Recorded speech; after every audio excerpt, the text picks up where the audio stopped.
Répondant au nom et au prénom de Oklu Kwame Agbenyigan, dont j'ai rapidement pris les initiales pour former le sobriquet Oka, eh bien, je dois dire que j'ai vu le jour le samedi 31 juillet 1954 à Lomé. Et déjà à l'âge de 5 ans, j'ai commencé à fréquenter l'école primaire Saint-Augustin d'Amouti à Lomé.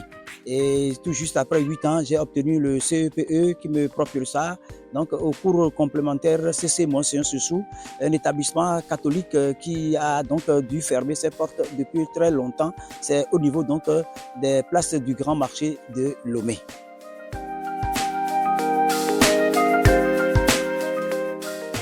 Et ce qui m'a marqué le plus, c'est que je ne suis pas zéophage, ce qui veut dire que la plupart des aliments faits à base de maïs, je les ai détestés, et ce jusqu'à aujourd'hui. Donc, c'est tout ce que je puis dire à propos donc, de mon enfance où j'ai abhorré, j'ai détesté et méprisé beaucoup d'aliments, et ce jusqu'à aujourd'hui. Je dirais que mon enfance a été marquée par ma faiblesse, mes lacunes et des obstacles que j'ai connus, surtout sur le plan mathématique. Tout ce qui concerne les problèmes, les calculs mentaux m'ont toujours échappé, à telle enseigne que j'ai dû me rabattre sur mon papa, qui de son côté m'a fait savoir que c'est comme si c'est presque atavique, puisque lui aussi, se rappelant son passé, m'a notifié que quand il usait le fond de sa culotte kaki sur les bancs d'une école primaire, eh bien, il ne comprenait rien. Il n'était pas un véritable matheux, bien au contraire. Cela donc a dû m'éclabousser, si bien que pendant les premières années à l'école primaire, j'ai eu beaucoup de fessées pendant les heures de calcul et de problèmes.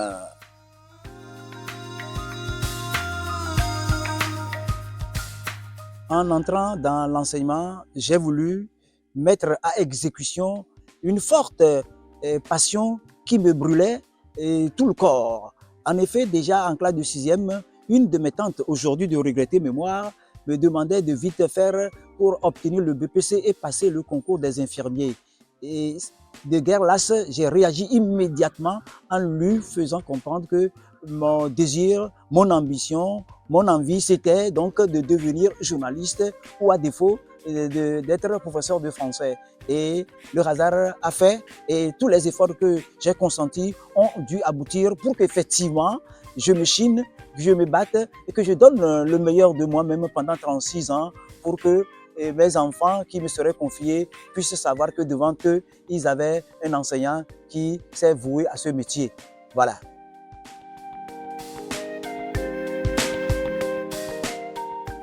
Sans m'enorgueillir, je dois dire que j'ai pu tenir en haleine la plupart des apprenants qui m'ont été confiés et je souhaiterais que quelques-uns qui nous écouteraient puissent confirmer ou infirmer. Et toutefois, je dois faire savoir aux jeunes apprenants, aux jeunes enseignants, ceux qui aujourd'hui veulent devenir ou qui sont professeurs de français, ils doivent s'intéresser à la lecture. Ils doivent être de véritables bibliophiles. Et il faut savoir lire. Lorsque vous lisez, il faut que vous ayez le courage de relever les mots dont le sens vous échappe. Et à côté, vous devez avoir un dictionnaire. Et chaque fois que vous tombez sur un mot dont le sens vous échappe, vous devez recourir au dictionnaire. Et je dis que le dictionnaire, c'est ce miroir qui apporte la clarté à toute confusion, à tout ce qui peut servir donc d'obstacle. Et pour me résumer, je dois dire que le professeur de français doit aimer la lecture et pousser ses enfants à lire, puisque c'est la lecture qui permet d'accéder à toutes les connaissances. Et toutes les connaissances, d'ailleurs, sont livresques.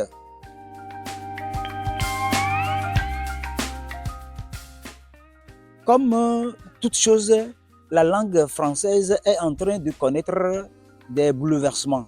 Ce qui veut dire que ceux qui veulent enseigner la langue de Molière doivent être au four et au moulin, être à l'écoute en suivant les informations sur les chaînes de radio et de télévision, en s'achetant des bouquins qu'ils doivent lire de temps en temps pour être au parfum des innovations qui interviennent au jour le jour pour ne pas se faire surprendre par leurs élèves qui, de plus en plus, promènent les regards sur les téléphone portable et sont parfois sont plus au courant de ce qui se passe autour d'eux que les enseignants.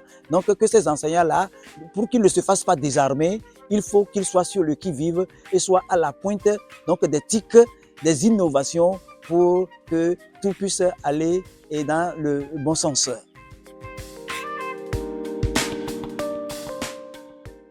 Je dois avouer que l'enseignement du français nécessite donc assez d'efforts.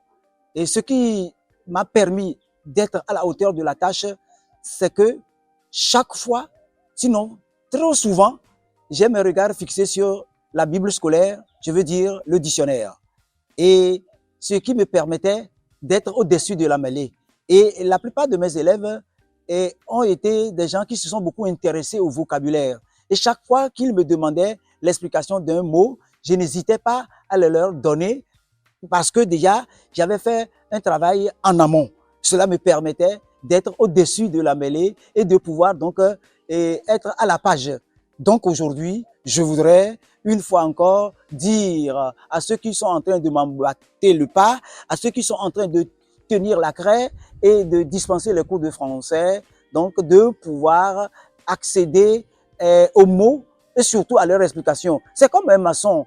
Pour qu'il puisse bien travailler, il a besoin non seulement des paquets de ciment, du sable et de l'eau, ainsi que ces outils. Lorsque on a tous ces ingrédients, je crois qu'on ne pourra pas tomber dans des discussions, on ne pourra pas donc faire la traversée du désert. Bien au contraire, on va émerveiller et dompter les élèves, quoi qu'ils soient récalcitrants, quoi qu'ils soient en train de vouloir nous damer le pion et nous poser des questions insidieuses afin de nous avoir. Mais des élèves ont tenté, mais je les ai eus.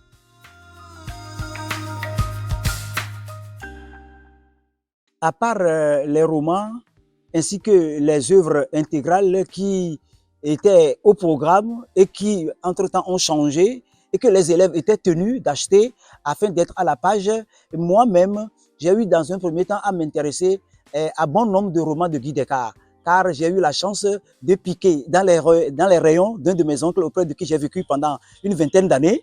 Je suis tombé sur un roman de Guy Descartes, L'Impur.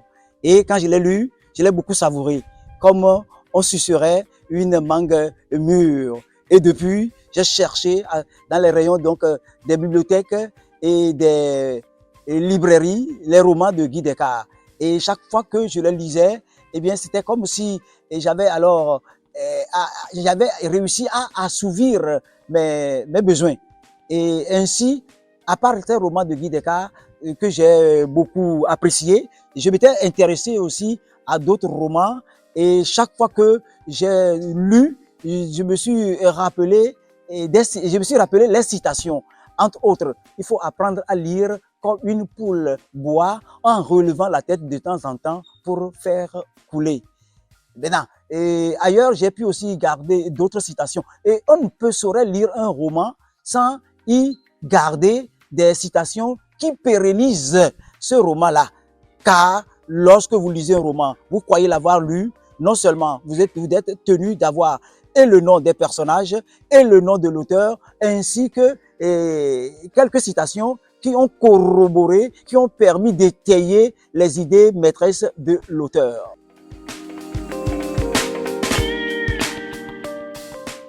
Mes attentes sont et seront d'amener un grand monde à s'intéresser à ce que je vais faire et à pouvoir les amener à parler correctement cette langue de Molière.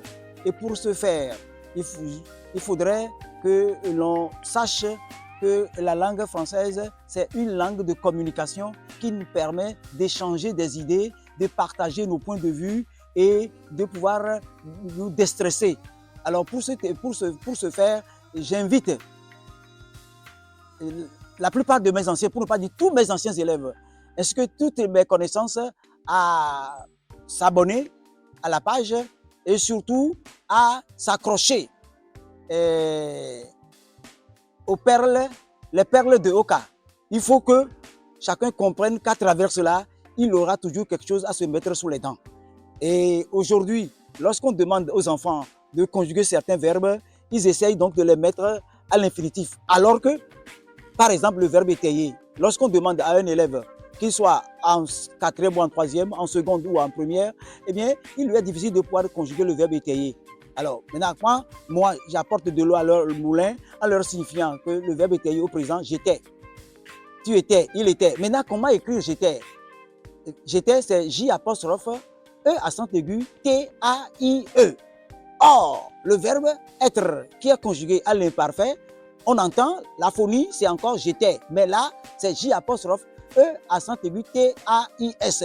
Maintenant, pour qu'il n'y ait pas d'amalgame, pour qu'il n'y ait pas de confusion, eh bien, il va falloir que l'on essaye, et que moi particulièrement, j'apporte de l'eau à mon moulin, que je puisse aider avec une certaine maestria à permettre à ceux qui m'écouteraient qu'ils sachent parler français et qu'ils parlent bien français afin qu'ensemble, nous puissions dire cette langue de Molière nous aura tenus en haleine, n'est-ce pas?